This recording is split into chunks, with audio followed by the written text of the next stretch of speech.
Good morning friend, টুনটুন little কিচেনে আপনাদের স্বাগতম। তো তোমরা দাদা সকাল সকাল একটা এত বড় সাইজের একটা ইলিশ মাছ এনেছিল, সেটাকে বলেছে বাড়িতে কেটে এটাকে পাতুরি বানাবে। তো এটাকে আমি কাটবো আর কেটে পাতুরি বানাবো। তো আমি এই গোটা মাছটা দেখাচ্ছি, আর চলো কাটাটা দেখাই। তো এটা এখন মাছগুলো সুন্দর করে কেটে দিয়েছি। ভিতরে কতটা করে ডিম আছে বাবারই। তো এই মাছের ডিম খেতে খুব ভালো লাগে, আমার তো খুব ভালো লাগে, আর তোমার দাদাভাই খুব ভালো হয়।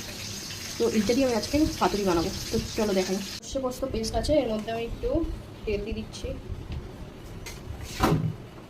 কালো জিরে দিলাম, লঙ্কা পেস্ট দিলাম, তেল দিতে হবে।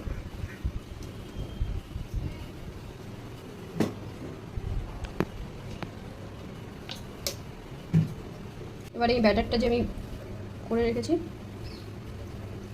এই ব্যাটারটার মধ্যে চুবাবো। যেহেতু আমি আজকে ওই পেস্টটা দিয়ে করছি,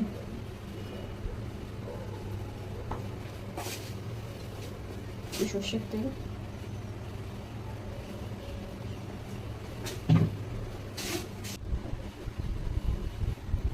মোড়াবো এইভাবে।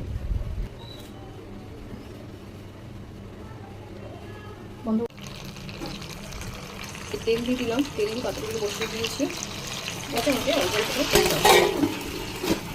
আমার এটা রেডি হয়ে গেছে।